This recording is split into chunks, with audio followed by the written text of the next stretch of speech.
Tapos na ba ang gera? Russia napilitang sumuko matapos ang babala ni Trump. Good afternoon. We begin with breaking news. Russia has announced an Easter truce in Ukraine, which will last until Monday. Habang abala ang maraming tao sa pagdiriwang ng Easter, biglang inanunsyo ng Russia na magkakaroon daw sila ng pansamantalang tigil putukan sa Ukraine. Sa unang tingin parang magandang balita ito. Pero kung babalikan natin ang mga nakaraan, ilang beses na rin nilang binali ang ganitong mga pangako. Kaya ang tanong, totoo ba talaga ang hangarin nilang kapayapaan o isa na naman itong paraan para linlangin ng buong mundo? Alamin natin kung may pag-asa pa bang makamit ang tunay na katahimikan sa gitna ng kaguluhan. Pero bago tayo magsimula ay baka pwedeng paki-like at subscribe ng video na ito. Malaking tulong at bagay na ito sa aming mga content creators. Maraming salamat po. Kaya naman simulan na natin. Kamakailan lang ay inihayag ng Russia na magkakaroon sila ng pansamantalang tigil putukan sa Ukraine bilang pagrespeto raw sa pagdiriwang ng Easter. Ayon mismo sa pahayag mula sa Kremlin, magsisimula raw ito sa gabi ng April 19 at matatapos sa gabi ng April 21. Sa unang tingin, mukhang magandang balita ito. Pero bago pa tayo magbigay ng papuri o umasa sa kapayapaan, ay kailangan muna nating tingnang mabuti kung ano talaga ang ibig sabihin ng hakbang na ito. Dahil kung pagbabatayan ang mga nagdaang kilos ng Russia, halatang halata na isa na naman itong palabas o isang paraan para palabasing sila ang may malasakit kahit ang totoo ay hindi naman talaga. Ang totoo, matagal nang bukas ang Ukraine sa usapan ng kapayapaan. Sa katunayan, ilang linggo na ang nakalipas ay pumayag na sila sa isang 30-day na walang kondisyon na tigil putukan. Isang buwan na sana ng katahimikan kung sineryoso lang ito ng kabilang panig. Pero hindi ganon ang nangyari. Imbes na sundin, ay patuloy pa rin ang pag-atake ng Russia sa iba't ibang bahagi ng Ukraine, lalo na sa mga lugar kung saan maraming sibilyan. Ang pahayag naman ng Russia tungkol sa bagong ceasefire ay may kalakip pang linyang tila may pamimilit. Inaasahan naming susunod din ng Ukraine. Pero habang sinasabi nilang gusto nila ng kapayapaan, sinabihan din nila ang kanilang mga sundalo na manatiling handa sa anumang kilos ng kalaban. Kaya kung iisipin, paanong magiging tapat ang layunin ng truce kung sa likod nito ay may paghahanda rin sa posibleng gulo? Sa kanyang Easter message, sinabi pa ni Vladimir Putin na ang desisyong ito ay bunga raw ng makataong consideration. Pero kung babalikan natin ang mga kaganapan bago pa man ito, ay ibang-iba ang ipinapakita. Nitong nakaraang Palm Sunday, habang ang mga tao sa Ukraine ay tahimik na nagdadasal sa simbahan, ay binomba ng Russia ang lungsod ng Sumy gamit ang 2 ballistic missiles. Umabot sa hindi bababa sa 34 ang namatay, kasama na ang mga bata. Isa itong malinaw na patunay na walang pakialam ang Russia kahit sa mga banal na araw. Kaya tanungin natin ang ating sarili, ito ba ay tunay na hakbang para sa kapayapaan o isa na namang taktika para magmukhang inosente? Lalo pat ilang araw bago i-anunsyo ang truce, sinabi pa ng mga opisyal ng Russia na hindi raw realistic ang ceasefire. Ayon mismo sa kinatawan ng Russia sa United Nations, wala raw saysay ang ceasefire dahil hindi naman daw ito sinusunod ng Ukraine. Pero sa mga ulat at datos malinaw na Russia ang mas madalas na lumalabag. Ngunit hindi nagtagal, nag-iba ang ihip ng hangin. Ang dahilan, isang matigas at seryosong babala mula sa Amerika. Ayon kay Secretary of State Marco Rubio, ang gera sa Ukraine ay isang trahedya. Pero hindi ito gera ng Amerika. Gusto naming tumulong, pero may hangganan ang aming pasensya. Dagdag pa niya kung sa loob ng ilang araw ay wala pa ring malinaw na hakbang patungo sa tunay na kapayapaan, maaring itigil na ng Amerika ang pakikialam sa negosasyon. At pagkatapos ng babalang iyon, bigla na lang umayon ng Russia sa tigil putukan. Wala nang paligoy-ligoy, wala nang matitigas na salita. Para bang may ipinakitang dahilan si Putin na gusto niyang baguhin ang pananaw ng mundo sa kanya. Samantala, habang patuloy ang karahasan sa pagitan ng Russia at Ukraine, ay dumarami ang mga tanong na kailangang sagutin agad. Hindi na sapat ang mga linggo ng pag-uusap na walang malinaw na patutunguhan. Hindi na rin makatarungan ang patuloy na pagbubulag-bulagan sa gitna ng lumalalang sitwasyon. Ngayon pa lang ay kailangang malaman agad kung may pag-asa pa bang ituloy ang usapang tigil putukan at kung may makikitang daan patungo sa kapayapaan sa loob ng susunod na ilang araw ay suportado ito ng Estados Unidos. Ngunit kung wala pa ring makikitang sincerity mula sa kabilang panig, ay malinaw na panahon na upang ituon ng pansin sa ibang mas mahahalagang issue na nangangailangan ng aksyon. Ayon sa White House, matagal nang ibinuhos ng Pangulo ang kanyang oras, enerhiya at buong atensyon para lamang masolusyonan ang kaguluhang ito. Pero habang lumilipas ang bawat linggo at wala namang makitang pagbabago, ay lalong lumilinaw na baka ang isa sa dalawang panig ay sadyang walang balak makipagtulungan. Kung sa loob pa ng ilang araw ay wala pa ring konkretong sagot o senyales ng tunay na pakikipagtulungan, malinaw na wala nang saysay ang manatili sa table of negotiation. Ito na ang pinakamatapang na tindig ng administrasyon ni Trump mula nang simulan nila ang pakikipag-ugnayan ukol sa usaping kapayapaan. At kung titingnang mabuti, may dahilan kung bakit kailangang gawin ito ngayon. Matagal nang nabubuo ang galit at pagkadismaya sa tila paulit-ulit na paglalaro ng Russia sa proseso ng ceasefire. Ang mga kilos at salita ni Vladimir Putin ay hindi tugma. Sa harap ng kamera sinasabi niyang bukas sila sa kapayapaan, pero sa likod nito ay patuloy ang pag-atake ng kanilang mga sundalo. Matagal nang sumang-ayon ang Ukraine sa panukalang ceasefire na tatagal ng 30 days. Walang hinihinging kapalit, walang kondisyon. Isang bukas na palad na hakbang para masimulan ang mas malawak na pag-uusap tungkol sa tunay na kapayapaan. Ngunit habang ang Ukraine ay nagpakita ng sinseridad, ang Russia naman ay patuloy pa ring nagpapaputok, lumulusob at nagpapadala ng mas maraming sundalo sa mga lugar na sakop ng gera. Kaya kahit papaano, magandang makita na unti-unti na ring lumalaban ang Estados Unidos, hindi sa armas, kundi sa salita. At hindi lang si Secretary Marco Rubio ang naging mas matapang. Maging si Pangulong Donald Trump na mismo ang tumindig at nagsalita ng mas direkta. Sa kanyang talumpati sinabi niyang, ayaw kong magsabi ng eksaktong araw, pero gusto naming malaman agad kung may saysay pa ba ito. Habang tayo ay nag-uusap dito sa malalayong lugar, may mga sundalong namamatay sa labanan na umaabot na sa 2,500 kada linggo. Hindi sila Amerikano, sila ay mga anak, kapatid at ama mula sa Ukraine at Russia. Karamihan ay kabataan pa pero pati ang matatanda ay nadadamay na rin.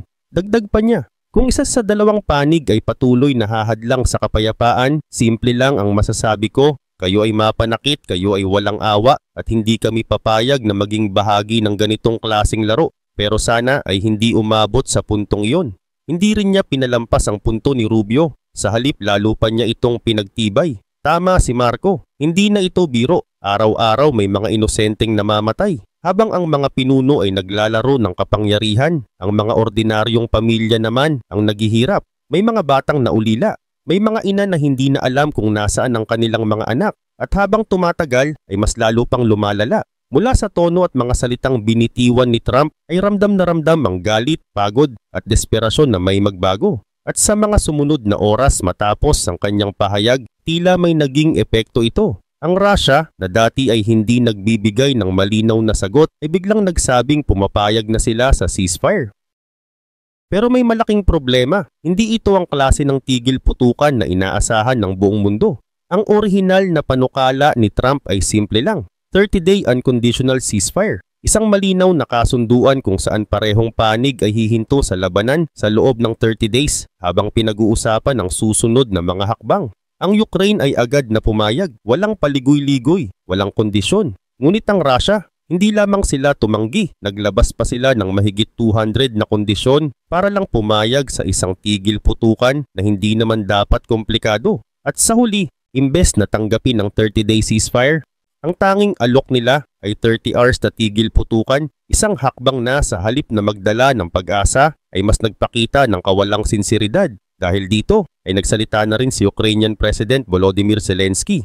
Malinaw ang kanyang mensahe. Ito na naman ay isang palabas mula sa Russia. Gusto lang nilang magpakita ng magandang imahe sa mundo na kunwari ay may ginagawa silang mabuti. Pero kung titingnan natin ang mga kilos nila, wala namang tunay na pagbabago. Halos 40 days na mula nang inihain ng panukala ng full ceasefire, pero hanggang ngayon ay puro salita pa rin. At sa karugtong ng kanyang pahayag, mas naging matatag ang kanyang posisyon. Kung talagang gusto ng Russia ang katahimikan, kami ay handang makipagtulungan. Kapayapaan kapalit ng kapayapaan. Tigil putukan kapalit ng katahimikan. Pero kung ang lahat ng ito ay drama lang, hindi na kami paloloko. At ito na nga ang ugat ng lahat ng problema. Sa halip na tunay na kapayapaan, ginagamit ng Russia ang konsepto ng ceasefire bilang propaganda. Layunin nilang magmukhang mabait, maayos at makatao sa harap ng mga kamera. Pero sa aktwal na labanan, hindi naman sila humihinto sa pag-atake. Ayon sa mga huling ulat mula sa mga opisyal ng Ukraine,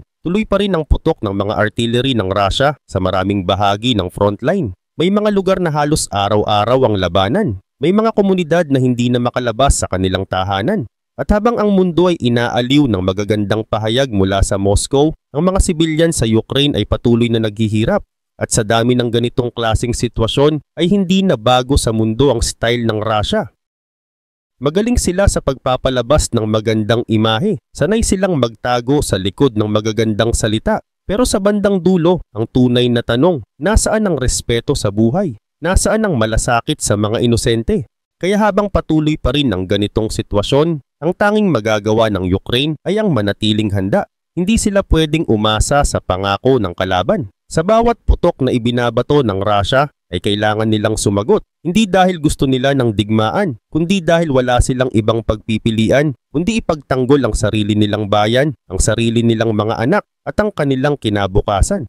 Masakit man itong sabihin pero sa puntong ito, hindi na natin kailangang hulaan pa ang susunod na hakbang ng Russia. Sa dami ng beses na nilang binigo ang mga kasunduan, tila naging normal na lang sa kanila ang mangako ng kapayapaan at pagkatapos ay sila rin mismo ang sumisira nito. Kaya naman nang i-anunsyo nila ang ceasefire kamakailan ay marami na ang hindi nabigla nang sa loob lang ng ilang oras ay agad nila itong binali. Hindi ito unang beses na nangyari. Sa katunayan, kung babalikan natin ng mga nagdaang linggo, may kaparehong pangyayari kung saan parehong-pareho ang naging galaw ng Russia. Noon ay nagkaroon din ng kasunduan para sa tigil putukan, pero hindi para sa buong labanan, kundi para lamang sa mga energy facility ng Ukraine. Ngunit ilang oras lamang matapos makipag-ugnayan kay Pangulong Trump ay umatake pa rin sila. Ang mismong mga pasilidad na dapat protektado ay sila ring tinarget. Walang pakialam kung may napagkasunduan. At ngayong may bagong ceasefire na naman, ganun ulit ang ginawa nila. Kahit malinaw na may kasunduan, walang pagdadalawang isip na muli nilang pinaputok ang kanilang mga artillery.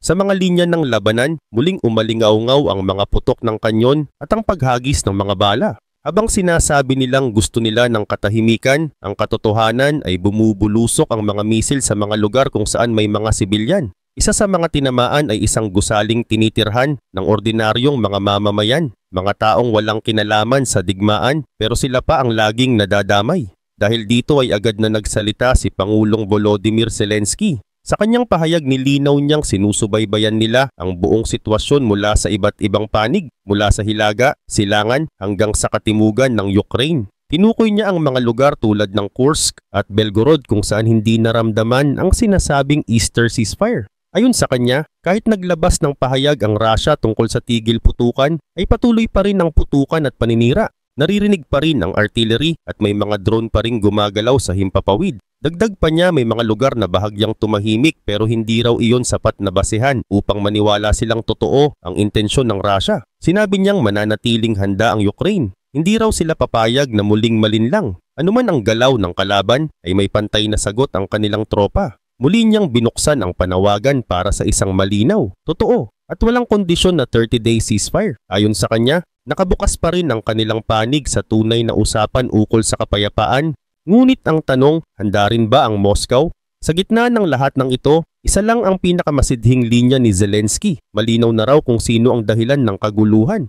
Kapag may utos si Putin na bawasan ng atake, nababawasan ang mga namamatay. Ibig sabihin, kung gugustuhin ng Russia na tapusin ang gera, kaya nila ito. Pero pinipili nilang ituloy. At sa puntong ito muling bumabalik ang luma nilang palusot. Sa tuwing may nasisira silang kasunduan, palaging may dahilan. Nung huling beses na naglabag sila, sinabi ni Putin na umaabot daw ng 48 hours ang delay bago makarating ang kanyang utos sa mga sundalo sa frontline. Kaya raw hindi alam ng mga sundalo na may ceasefire na. Ngunit malinaw ang butas sa paliwanag na iyon. Paano magiging epektibo ang isang ceasefire na tatagal lang ng 30 hours kung inaabot naman ng 48 hours bago makarating ang mensahe? Ibig sabihin kahit bago pa man magsimula ang ceasefire, alam na nilang hindi ito magtatagumpay. Pero itinuloy pa rin nila ang anunsyo. At bakit? Dahil gusto lamang nilang magmukhang makatao at makatarungan sa harap ng media. Hindi tunay na kapayapaan ng habol, kundi propaganda. Habang patuloy ang mga ganitong kaganapan, ay may mga leader pa ring hindi natatakot na tawagin ang tama at mali. Isa sa mga ito ay si Congressman Joe Wilson. Ayon sa kanyang pahayag, kitang-kita kung gaano kawalang awa si Putin. Binobomba niya ang mga lugar kung saan naroroon ang mga bata, ang mga paaralan, ang mga panaderya, at kahit ang mga simbahan. Kasabay ng mga pag-ataking ito ay ang kanyang pagpapanggap na nais ng katahimikan. Para kay Wilson, ito ay malinaw na panlilin lang. Hindi nagpaawat si Wilson sa kanyang pahayag. Ayon sa kanya, sa hinaharap, ang kasaysayan ay hindi kailanman magbubulag-bulagan. Si Putin ay maaalala bilang isang leader na duwag, walang awa at desperado. At kahit gaano pa kasakit ang kinahaharap ng Ukraine, makakaasa raw sila na may mga bansa pa ring handang tumindig para sa kanila. Ngunit sa gitna ng lahat ng ito ay may isa pang bagay na mas nakakatakot, ito ang tahimik na pagbabago sa loob mismo ng Russia. Maging ang mga mamamayan doon ay nagsisimula ng magduda. Sa mga simpleng kwentuhan sa mga podcast at kahit sa ilang bahagi ng social media ay maririnig mo na ang mga tanong na dati ay bawal itanong. Totoo bang nananalo tayo? May isang bahagi ng usapan ng ilang Russian podcaster na umikot sa social media. Isa sa kanila ang nagsabi, simple lang ang tanong ko, panalo ba talaga tayo sa Ukraine? Oo, sa television, parang panalo tayo. Pero sa totoong buhay, hindi malinaw. Ang dami nang namamatay. Mukhang hindi naman alam ng mga pinuno kung ano na talaga ang nangyayari. Tinatago sa kanila ang totoo. May isa pa na nagsabi, ipinadala ang mga sundalo natin sa labanan nang walang malinaw na plano. Pagdating doon wala pang ilang minuto, ubos agad ang unit. Paano natin masasabing panalo tayo kung ganoon ang nangyayari? At sa mga ganitong usapan, lumalabas ang mas malalim na tanong. Kung ang mismong mga tao sa loob ng Russia ay hindi na naniniwala sa kanilang gobyerno, sino pa ba ang maniniwala sa kanila sa labas ng bansa? Ang sagot ay malinaw na hindi kapayapaan ang layunin ng mga nasa itaas. At sa bawat pagsisinungaling, sa bawat sirang pangako, at sa bawat inosenteng buhay na nawawala, lalong lumalakas ang panawagan, hindi para sa pansamantalang tigil putukan, kundi para sa tunay na hustisya. Sa kabilang banda, ang buong katotohanan ay unti-unti nang lumalabas, hindi na talaga kinaya ng Russia ang uri ng digmaan na sila mismo ang nagsimula. Sa dami ng pinadala nilang sundalo, sa dami ng pagkatalo sa labanan, at sa dami ng buhay na nasayang, ay nauubos na ang kanilang lakas. Hindi sapat ang dami ng tao nila para ituloy pa ang ganitong klase ng gera. At kung tutuusin kahit gaano karami ang populasyon ng isang bansa, kung araw-araw ka namang nagpapadala ng mga sundalo sa labanan na hindi mo man lang pinoprotektahan, ay darating at darating ang araw na mauubusan ka rin.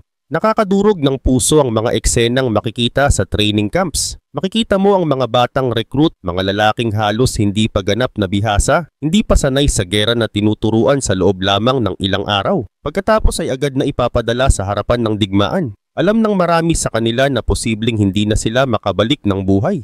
At sa kabila ng takot at pangambang dala ng ganitong realidad ay wala silang ibang magagawa kundi sumunod. Pero ang mas nakakagulat pa at mas masakit tanggapin ay ang paraan kung paano sila ipinapadala sa labanan.